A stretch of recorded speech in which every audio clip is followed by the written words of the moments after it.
Nancy McClelland operates The Dancing Accountant and has been for over 25 years. She spent years chasing the advice every conference kept repeating. Grow the client list, take on more work, do not leave money on the table. And so she did, and her firm got bigger, busier, and more miserable. The work did not slow down, the enjoyment did. We were not having fun anymore. It wasn't fun. I do not care how much money we're making or not making. It doesn't matter. It really doesn't. Nancy decided to stop following the status quo. She rebuilt her firm around a core client with defined processes in a predictable way. We have an ideal client profile now. If they do not fit this extremely narrow definition of what we are looking for in a client, we're not interested. And guess what? We're making plenty of money. Not only that, but Nancy has built a resilient firm by keeping a sharp eye on processes, checklists, and systems. So when disaster strikes, clients don't even know. Not one, not two, but 3 team members go through personal crises of some sort or another last year during taxes. All of our tax returns got done. And the best part, Nancy has taken her newfound freedom to work from a tropical paradise during tax season. I actually live in Mexico during tax season. So from approximately New Year's until 2 to 3 weeks after tax day. If you've ever dreamed about rebuilding your firm for the long haul, working from anywhere, and serving your ideal client, then this interview is for you. Welcome to Growing Your Firm. Hey everybody, David Cristello here, founder and CEO of Jetpack Workflow and host of Growing Your Firm podcast. Today, we have Nancy McClelland. The Dancing Accountant is a CPA on a lifelong mission to support small businesses and their communities, as well as educate the profession who serve them. She runs the Ask a CPA, a Q&A membership for bookkeepers who want to learn to prepare tax-ready books, and co-hosts She Counts, the Real Talk podcast for women in accounting. She's been named a top CAS Pro advisor, top 50 women in accounting, AI CPA Global Woman to Watch, and prolific LinkedIn commenter, which is how, I mean, Nancy, I've seen you everywhere, but then you left this comment on how to have a better tax season. And I'm like, what have we been doing this whole time? Why haven't we talked to Nancy? So we're able to get connected through tax, better ways to run tax season. We're going to unpack why tax season feels so broken, the important connection between the bookkeeper and the tax professional that most people miss or just really like underappreciate, and probably so much more. But first, welcome to the show. Thank you so much, David. That was a really, really lovely intro. And I am so glad that Justine Lackey mentioned me on your LinkedIn post because it led to this moment. And I'm so excited to be here with you.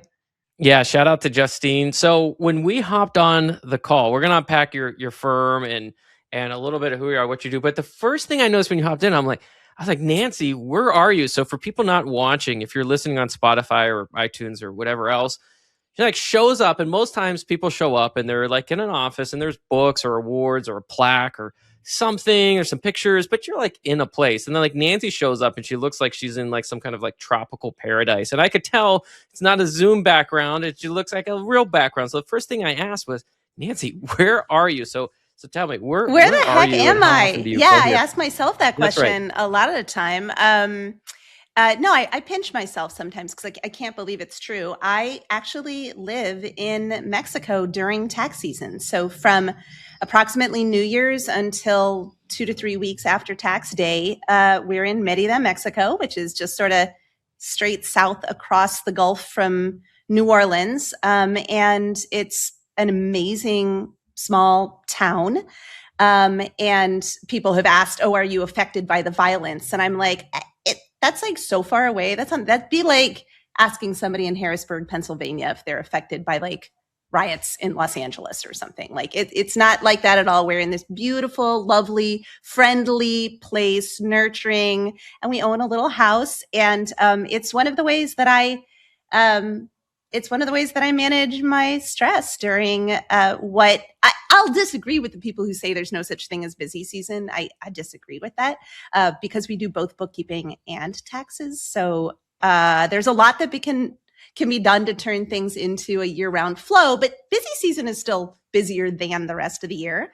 And so I love taking care of myself. When I take a break, it's, I take a little swim or I look up into our hibiscus tree and I look at our beautiful little hummingbird coming to visit. It's highly recommend. A+. So where are you? Are you like somewhere very cold in the other Chicago? Half? That has a winter? I'm in Chicago. Yes, and I have seasonal affective disorder, right? So tax season, seasonal affective disorder, Chicago, January through April, not an awesome place to live, but I have a hyper local practice. We've been remote for over 10 years and I've never had a brick and mortar office, but our client base has always been very deeply um, woven into the community of our neighborhood in Logan Square and the 3 surrounding neighborhoods. We don't even take clients outside of that area. So I'm hyper local and have an entirely remote team and live in Mexico 4 months of the year, all at the same time. So how far into your firm journey were you before you went, like how big was the firm before you went fully remote? Because I mean, I imagine that being there locally in the early years helped gain that niche presence, but help me unpack what that Yeah, journey that's was a great like. question. So we became a hyperlocal firm sort of by accident. You may have noticed I am very outgoing and gregarious and talkative, and yeah, super typical. Although it's funny, people say you're not like a normal accountant, and I'm like, you know what? Most of the accountants I know and I hang out with are not that different than this. I mean, Go to Bridging the Gap. You'll yes, find them there. exactly. Go to Bridging the Gap. You'll find us all hanging out there.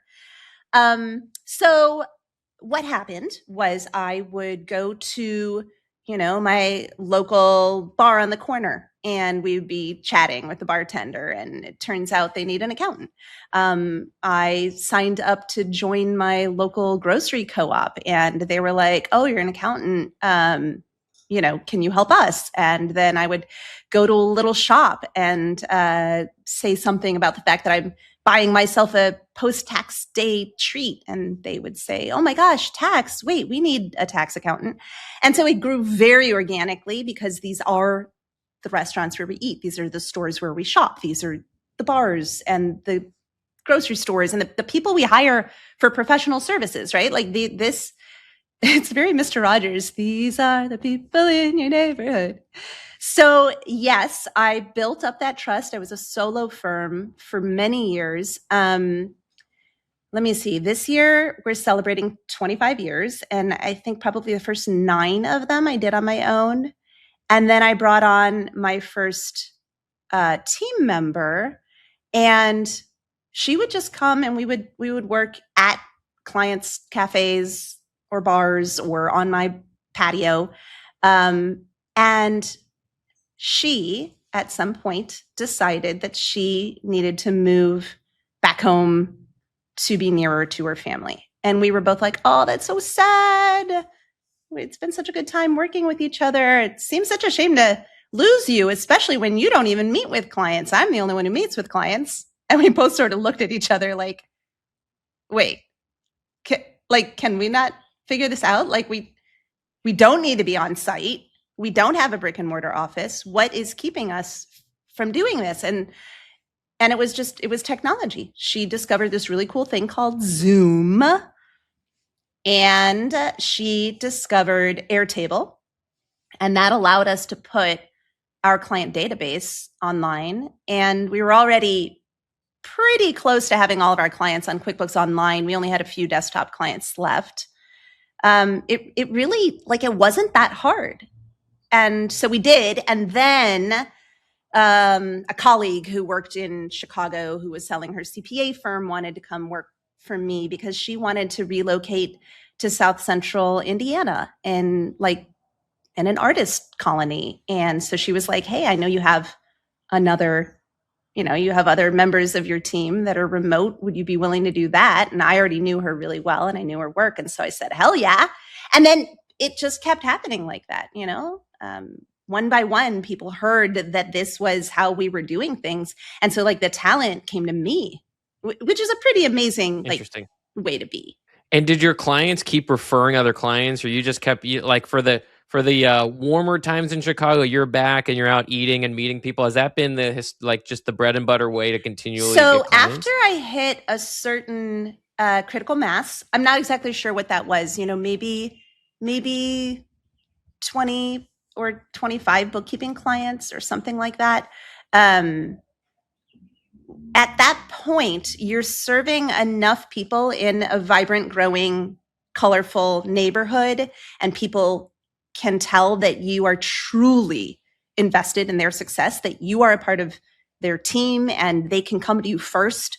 And I mean, my clients come to me first about things I don't know anything about, like, HR or legal or investing or whatever, because they know I'll find somebody for them. And so what happens at some point is a new business opens up. They ask the other businesses, who do you use? And so, at that point, I mean, we have to turn away people all the time at this point because, we have a very strict cap on how many clients we'll take on. We also will not do taxes for somebody for whom we're not also doing bookkeeping. That was a rule that we realized partway through would be really important in terms of really being able to serve our client base most effectively. And then when I went back to school and got my master's, we added advisory services to what we were doing as well. And so our clients know that, we're completely locked in. Their success is our success. During the pandemic, we actually were in Mexico. We got stuck here initially and then decided to stay. We were only supposed to be here for 2.5 weeks. And the pandemic broke out and we were like, well, we'll stay an extra month. And then it turned into 16 months. I was gonna say, yeah, should blow over next month. No, maybe the next month. No, maybe we literally said that for like 16 months. Finally, the vaccines came out and we got our shots, and then we went back home in July of 2021. But during that time period, David, actually, I should point out that you would think that our clients would be like freaking out that I was in Mexico during the time when they need me the most, right? But what we did was I did twice weekly free sessions for the first like 2.5 months of the pandemic. And it was free for them, and it was free for any of their colleagues, like other small businesses. And anybody could come and show up and ask their questions about PPP and ERC and BTG and all the alphabet soup of financial relief. And so we were on the local news a couple times because of the work that we were doing. And we ended up securing over $8 million. And for a client base of only maybe 50 clients at the time, that was pretty huge. And so they very quickly realized that us having a remote infrastructure for our team was a benefit to them, because we never missed a beat. Not at all. And I'm like more there for them than they even realized I was. And now they don't even ask where I am. They don't care. Yeah. Because I mean, certainly in the pandemic, it was like, what are they? They don't want to meet you in person. They're just trying to figure out like how to be outside with their kids or their partner, or just like be somewhat semi-normal for tens of minutes. You mentioned you don't take on a tax client, you don't do the bookkeeping work for, which I think is awesome. Before we dig into that connection, do you because you bundle these two things together, do you price just a financial package at X hundreds of dollars a month or thousands of dollars a month and taxes included? Or do you separate them in line items, or how do you treat your pricing and packaging? We are actually pretty legacy, and I'm going to make a couple pro points for handling it the way that we've handled it. We're also in transition and are switching to a different model, which I'm mostly excited about. But the legacy perspective is, we added these things on over time, over a very long period of time. And so we didn't think this through. And freaking nobody was even doing this back when 25 years ago, the concept of the same firm doing your bookkeeping, accounting, tax, and advisory work, and also being your like business consultant and coach, like that was not a thing. And that was like Deloitte. Like people would think of like Deloitte. They're not thinking of like the accountant down the street. Yeah. So because we sort of, I didn't know what I was doing. I came up as an accountant at small businesses and nonprofits. And so I didn't have the experience of being at a CPA firm and learning this is how it's always been done, which for good and for bad, that was awesome in a lot of ways, because like I made up my own rules. It was lousy in other ways because like I didn't have anybody to ask. We didn't have all the online communities like Ask a CPA or podcasts like yours and She Counts. We didn't have, I mean, LinkedIn was like nothing. So it was hard, but we added these things on over time. And so we, for many, many, many years, did only hourly billing for the bookkeeping stuff. But then it became very predictable because these people stayed with us. And so even though it was hourly, it was pretty much the same stuff every month. And so we started slowly moving that to flat fee. And then taxes were taxes. You know, we billed by the form, which I think is pretty typical.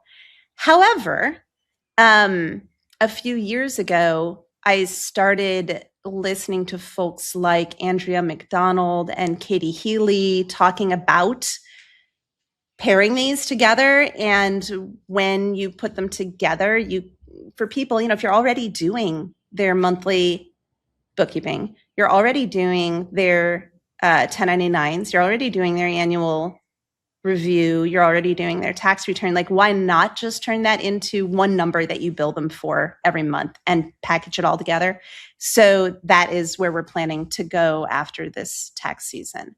And the one negative there, I will say, while tracking time isn't fun, all of our team members are part-time because they all are either also running their own firms and they don't want to run their own firms by themselves. You know, they want to be part of a team. And so they'll work for us part-time and they'll run their own firm part-time. Or they're like stay-at-home moms and they're working part-time, or they've got, you know, other interests or other commitments in life that they're dealing with.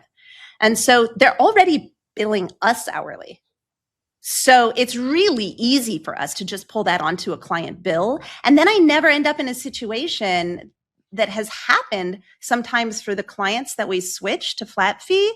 We ended up, you know, quoting too low or doing a special project, and then I'm paying my team members hourly, but I've got a flat fee for the client. So I ended up kind of screwed on those. So we're being really careful moving forward. And I get that it's not sexy, but I actually don't hate the legacy approaches to billing. I really don't. There's a lot to be said, and so I want to keep the good parts of it and get rid of the bad parts of it.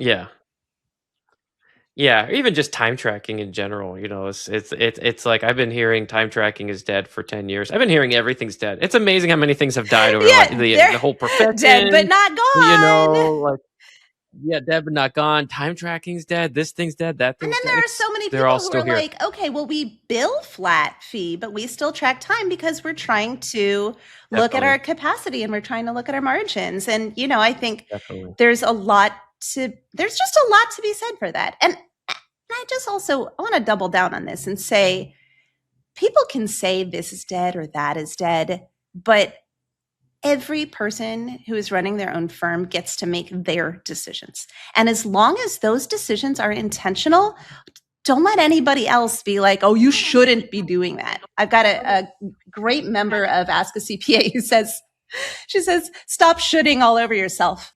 Yeah. You get to make your own decisions, right? And it's like if you're happy with your firm, it's funny. I was what's the status of every client project in your firm right now? If that question makes you nervous, you need Jetpack Workflow. Jetpack Workflow gives accounting firms a single place to manage recurring client work, track deadlines, assign tasks, and keep the entire team aligned. Stop chasing status updates and start running a more organized firm. Visit jetpackworkflow.com to schedule your demo or start your free 14-day trial today. We were interviewing someone, and he runs it was Angel. I think it's Angel Zen, and he was highlighted at Digital CPA for like you know, most innovative firm of the year. And it's a one-person firm. It's just him. He has some part-time help, but not really, like one or two people during tax season. Does $500,000 a year. And the guy was like, I mean, this is like a phenomenal firm, and he does use tech. That's why he got it. But then he's like, asking me, he's like, but what do you think I'm doing wrong? Like you like, I was like, who do you follow online? He's like, no one. I was like, well, what do you read? He's like, I don't read. He's like, none of the stuff. He doesn't Wow. follow like the podcasts or anything. And he's like, do you think I'm missing out? And I'm like, dude, you are running a fantastic firm. So don't have FOMO about anything. Just, like, be curious about what you're curious about. Tinker with what you want to tinker, but you don't need to follow me or insert people much smarter than me that have bigger followings. Like, if you're not like just because you feel like you're missing You out doesn't mean know, you're missing. I mean, like, you he's would be running like surprised. such a great The firm. person that I'm thrilled to hear you say this. And the person that I've heard that most from one-on-one is actually Jason Statz, who's all about helping people, drag people out of the legacy days and into a more progressive perspective on firm running. But when, he knows a lot. We're buddies and I'm in Realize, and we talk, and he knows, he's pretty familiar with how our firm structure works. And so I'll be like, do you think I should switch to this software and that software? Or do you think I should do, we do this manually? And he's like, is it working for you?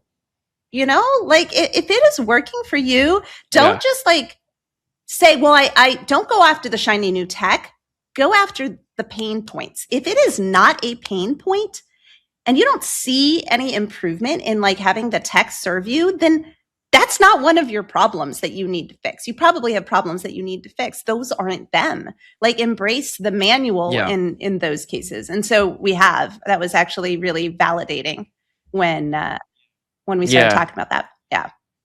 Yeah, it would be yeah. So obviously he was like, so should I follow Jason's of the world? I'm like, Jason's great. He puts out great content, and he's always on the bleeding edge of what's new and the use cases for what's new and evaluating things. But like, man, you're running a great firm. So like, whatever you're doing to evolve, I'm not saying turn off different inputs for your ideation, but like, don't feel like you need to do so something true. just because. Like, I couldn't agree more, David. That was really good advice that you gave him. And, I spent a lot of years, I actually got myself into trouble. We went through a really crappy phase of the business where I thought that I had to grow because that was the message I was getting at all the conferences. And when I said, no, we're really excited, just having the client base that we have, there was actually one person in particular who was at the time the head of a pretty decent sized tech company whose name I will not share. And he was like, "That's stupid." And I was like, "What? Did you just like literally just call me stupid at an accounting conference?" And I felt stupid. Like, well, okay, everybody was saying, you're leaving money on the table. You're leaving money on the table. You're leaving money on the table. And so we went through a period, because I listened to the haters or the you have to do it this way or whatever. And we went through a period of growth that was really miserable. And then I spent a lot of years clawing back and saying, no, we have an ideal client profile now. If they do not fit this extremely narrow definition of what we are looking for in a client, we're not interested. And guess what? We're making plenty of money with the arrangement that we have. I don't need to grow in terms of my number of clients in order to grow, because we can provide more services for existing clients. For example, we can the advisory work alone and the personal touch that we offer, like, that's way more valuable both to us and to our clients than the compliance work. So like, it was really bad advice, the whole don't leave money on the table, don't leave money on the table. But I responded to it. And that was a lesson for me. Yeah. Like, you do you, girl.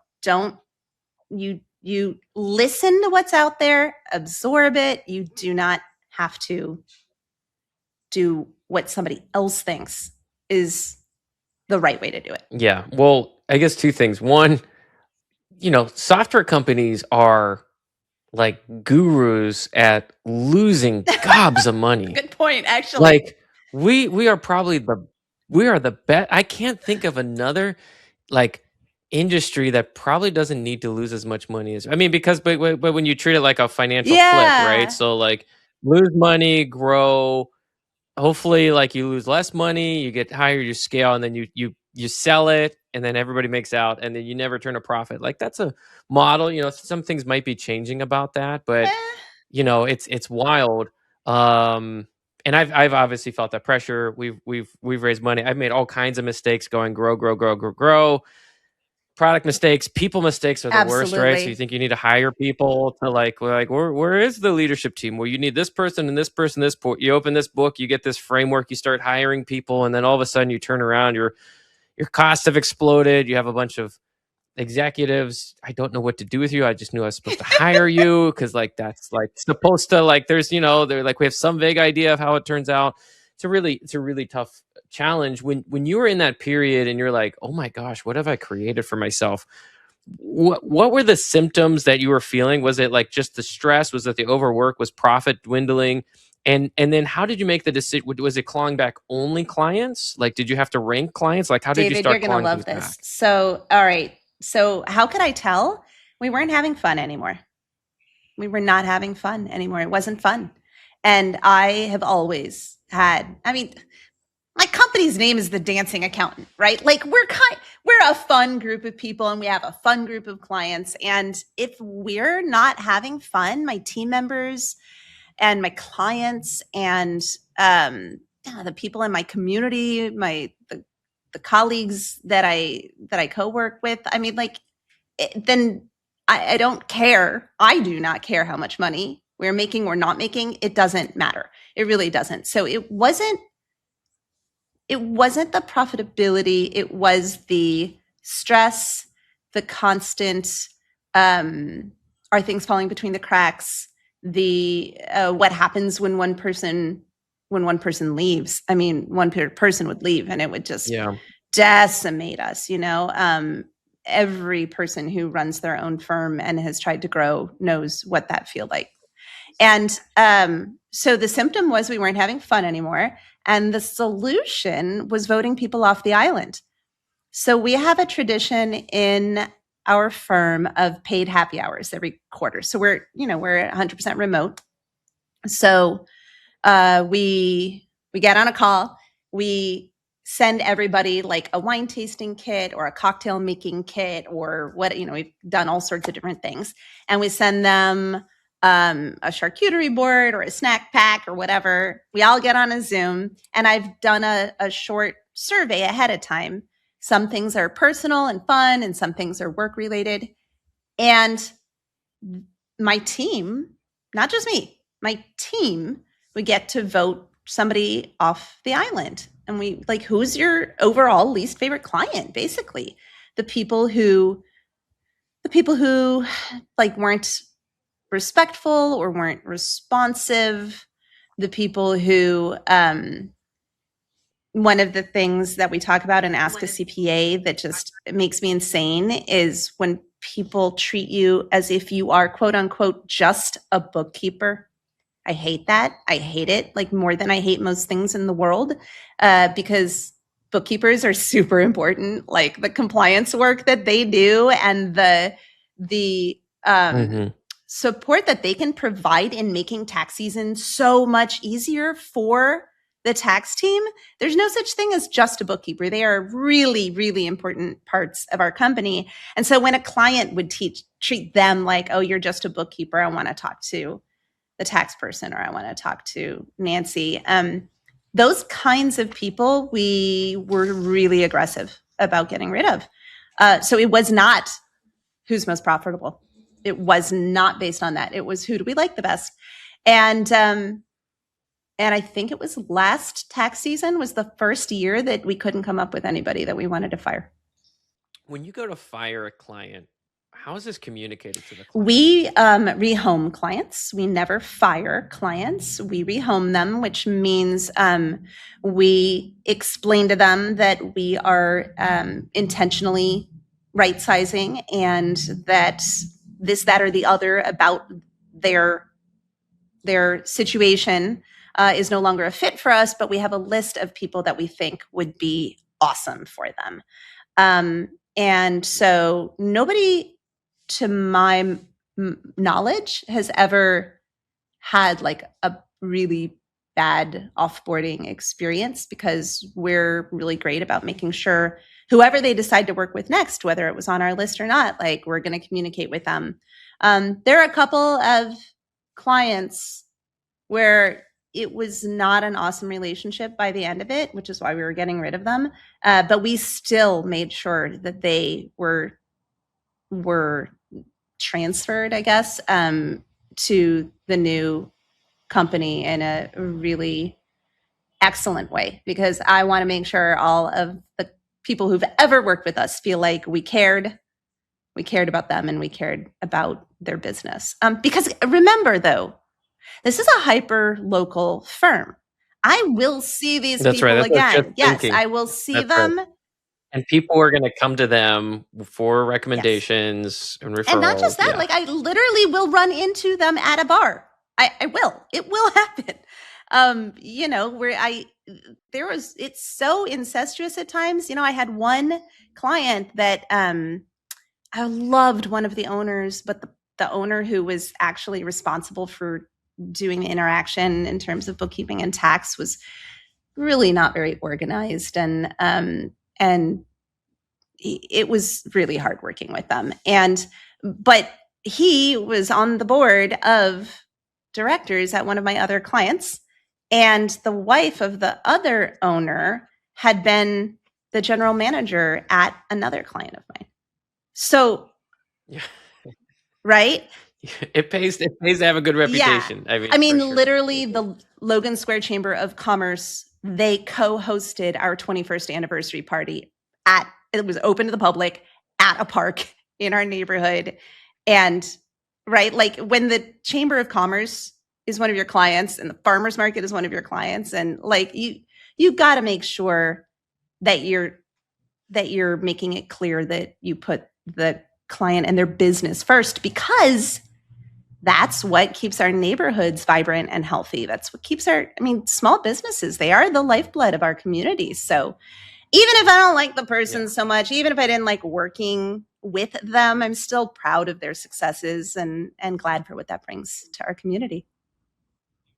Yeah, and if somebody's listening and you don't have a hyper localized niche, but I'm sure you have an industry niche, and it's just like these things matter. People go to conferences, they ask for referrals, so same thing. I want to wrap up on the conversation, which comically we wanted to start on, which is the bookkeeper to tax handoff. We talk a lot about systems and processes. We talk about architecting the perfect kind of tax return flow. Don't start until it's ready. Think about intake. But in your comment, you really honed in on this relationship, this baton that needs to be passed between bookkeeper and tax. And so what have you learned in your firm journey about how to make that successful and how to line up each party to be successful? So this was another thing we screwed up on. I think one of the reasons we have a successful firm is that we've probably made every mistake that you could have made at some point or another. And so like we get to fix those things along the way. When you've been around for 25 years, you get to make and fix a lot of mistakes. And one of the mistakes we had was we didn't have a clear handoff between the bookkeeper and the tax pro. In fact, not only was it not a clear handoff, there were things that were either falling between the cracks, or there were things, there were things where we had duplication of effort. So, like, what's an example? Okay, so something that would fall between the cracks might be nobody did a W-2 reconciliation, right? Like, because the bookkeeper thought that was going to be something that the tax pro looked at, and the tax pro thought that was something that the bookkeeper was going to look at, and it turned out that there was an issue. And so that's a good example of something falling between the cracks. Duplication of effort would be the tax pro going through and making sure that everything was in the right accounts in terms of meals versus employee recreation, which have different deductibility. But the bookkeepers had already done that. That was something that they had already made sure of because they knew the rules and they were taking care of this throughout the course of the year. So those are two small examples, but I could give you probably 20 of each. And so at some point, and it was actually because of one of our bookkeepers, she was like, I I mentioned that a lot of our team members, they actually run their own firms as well. And so she just, for her own firm, she ran a bookkeeping firm, but she was collaborating with tax pros outside of her firm, right? The shared client that they had. And she was like, I just want to understand more about what's expected of the bookkeeper before they're handing it off. Like, what are the things bookkeepers supposed to do? And I started looking around and I was like, there aren't standards for this. It's literally different for every single tax pro in terms of the condition they expect the books to be in and what will have had the box checked and what won't. And so they're making a lot of assumptions for something that doesn't actually have standards. So I was like, well, this is silly. We standardize all of the rest of our SOPs. Why isn't this standardized? And so she just kept asking questions and I kept answering. And then I would go to my tax team and, my tax CPA, she had run her own firm for many years. So she had her thoughts about what should or shouldn't be. But then when we looked at it, I was like, but do you really need to do that? Isn't that something we can teach the bookkeeping team to do? And as we came up with this awesome checklist, which for us is an Excel template, and we have each of the reconciliations in a template as well. And then you link from the checklist, you link to each one of the reconciliations, which are different tabs on the same file. And so for Ask a CPA, for my community, which is for bookkeepers who want to learn how to do these things, it's a 2-page PDF checklist, literally checklist. They can put it into whatever their PM system is, put into, your software and assign these different things to different people. And so we created this, and in the process of creating this, discovered like loads of things that not only could be pulled off of the shoulders of the tax team, but they could then be made year round. There's no reason for most of this stuff that it has to wait until tax time. I mean, W-2s, sure, that reconciliation can't happen, but benefits reconciliations can happen on a monthly basis. Why the heck are we waiting until the end of the year for that, or for 401k, or for making sure we've got W-9s, or for, any number of things. There are so many things that actually can be part of a monthly flow. And not only that, they can be done by junior staff. They do not even need to be handled by a senior person. And so we implemented technology. We actually use Double internally for our month-end closes, and we added these things to the month-end closes. And so it was right there, and it's staring them in the face. Reviewing for reasonable compensation is another one. Let's make sure these people are actually paying themselves what they should be paying themselves. I am an expert in reasonable compensation, but I'm not always looking, right? And so if the junior team members, when they're doing a monthly end close, they can look at that and be like, that doesn't seem right. I should reach out to Nancy. And it made such a huge difference internally that it became kind of my thing that I teach most often at, you mentioned Bridging the Gap. I taught on that topic on how we can have better bookkeeper-tax-pro collaboration. Last year, I'll be teaching on that at Engage this year for AICPA, and also at Taxposium for NATP. So it's something I'm really passionate about, not only on the bookkeeper end and upskilling them and helping them to learn what it means to hand off tax-ready books, with the communication about what things were done, what things weren't done, because the books can be in great shape. But if the tax pro looks at them and they see a wonky negative balance somewhere, they're going to presume that the books are not in great shape unless you have told them that wonky negative balance is real because this thing happened. And I'll let you decide if you want to schedule Emmett or not. You know what I mean? Like that. It's not only on the bookkeeper side of things. Tax pros have to realize that they can save your hide. They can make tax season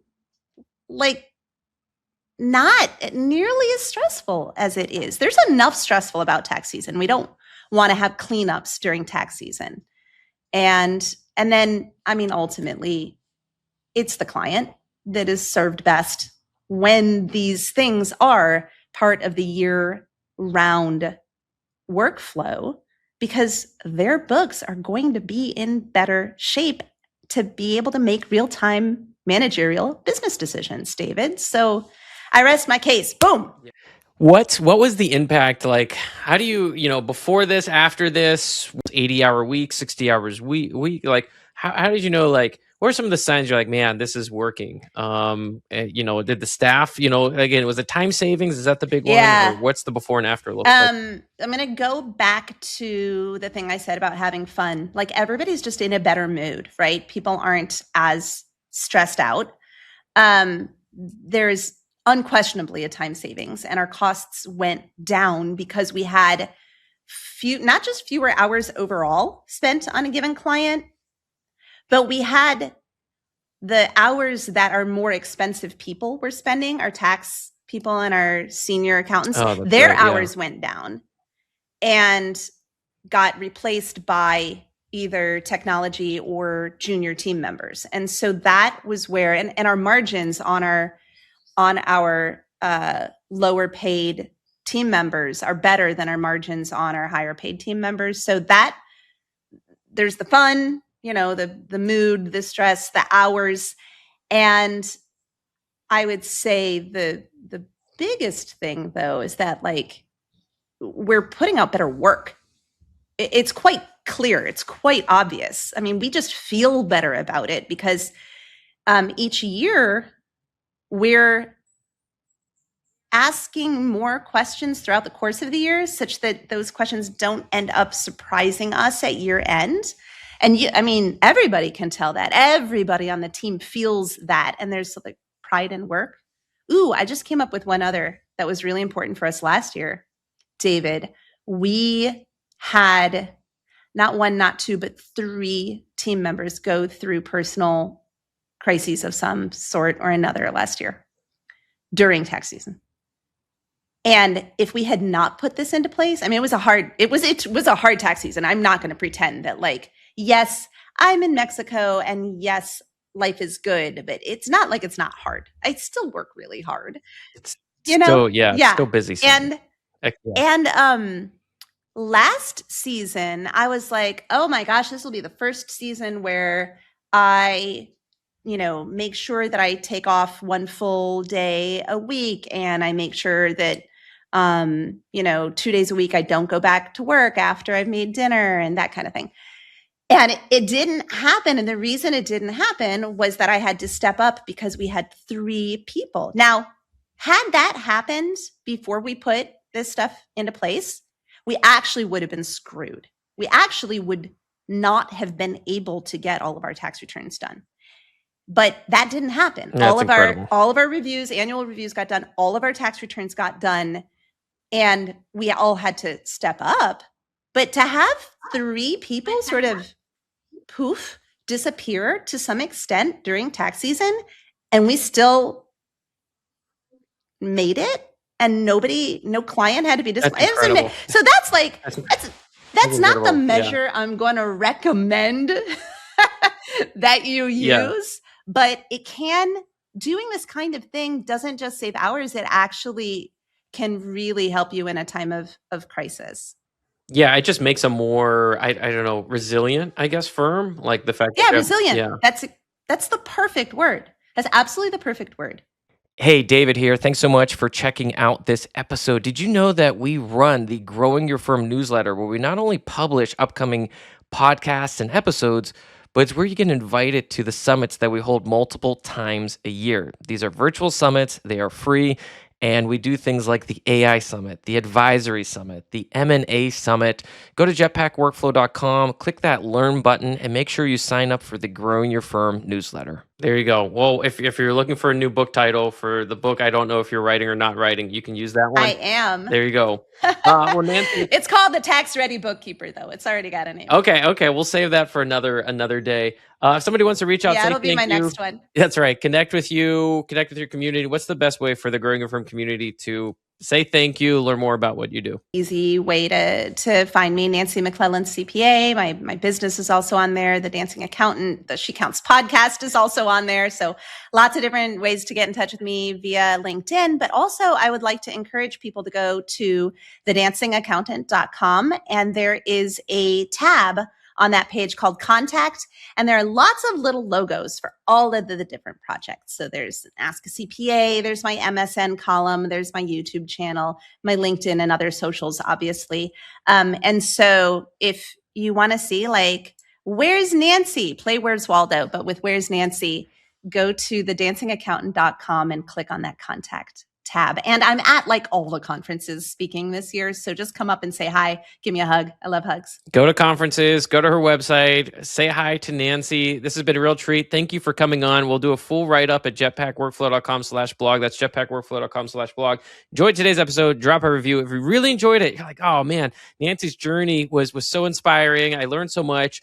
Say thank you by sharing it in any way you want to. If it's sharing with a fellow firm owner, LinkedIn, email, whatever, just get it out there. It's a great way to say thanks for the episode. I've enjoyed every moment of it, David. Thank you so much for having me here today.